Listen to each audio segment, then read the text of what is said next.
Heated protests have erupted in some of Russia's ethnic minority regions over the government's mobilization order and the war in Ukraine.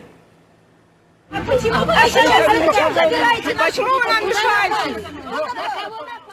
the video from the capital, a predominantly Muslim region of Dagestan, about 1,000 miles from Moscow, shows women arguing with police and questioning why their children are being drafted. In other confrontations, police responded with force. Arrests have been reported, and this video, the one you see there, shows officers, you can clearly see it, aggressively pushing back anti-draft demonstrators.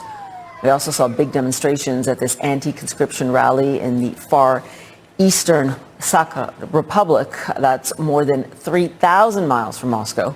Authorities there have acknowledged some residents have been enlisted by mistake. Now, meantime, many Russians are trying to evade conscription by just fleeing the country. At the border with Georgia, hundreds of cars, look at that, have waited in line to get out of Russia. One man spoke about the challenges he faced getting through the last major Russian city before hitting that border. There's wild corruption in Vladikavkaz, just incredible. You need to pay police to enter Vladikavkaz. This happens through mediators, so-called fixers, who solve the issues. You pay money and get to Vladikavkaz through a checkpoint, which is said to be set up to decongest the border. So, you pay the money to get to Vladikavkaz, and then you need to pay more to get out.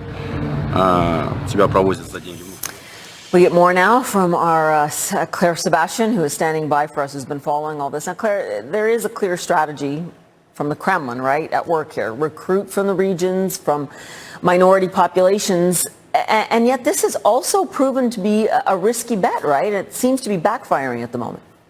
Yeah, Paul, I think it's fair to assume there is some strategy here. Don't forget that when President Putin returned to the presidency in 2012, he was sort of accompanied by some of the biggest protests in Russia since the fall of the Soviet Union, mostly concentrated in the big cities, clearly evidenced by the way he governed. Since then, he was rattled by this. So clearly they want to avoid this. They're also been cracking down on things like desertion and evading the draft. Putin signed into law amendments to the criminal code, adding penalties to those over the weekend. So they are obviously anticipating some backlash, but these ethnic minorities already dissatisfied by the fact that they feel some of their rights are being eroded by the Kremlin are now not only victim disproportionately of the mobilization, evidence shows, but also of the chaos around the mobilization. In the Sakha Republic, which you referenced, they have, the head of the region said that many of their men have been erroneously drafted in. They don't have military experience, and he wants them returned. So that is not going to improve morale or patriotism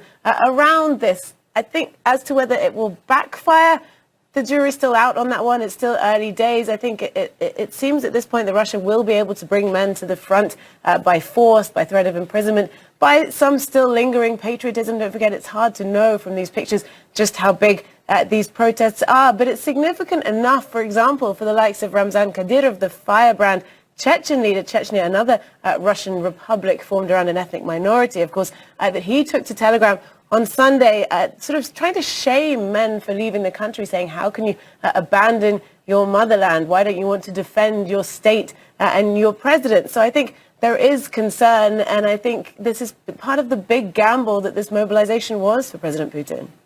Yeah, and still having to capitulate even on trying to draft white-collar workers. There seems to have been some success in making sure that for now they can stay behind. Claire Sebastian, thanks so much. Appreciate it.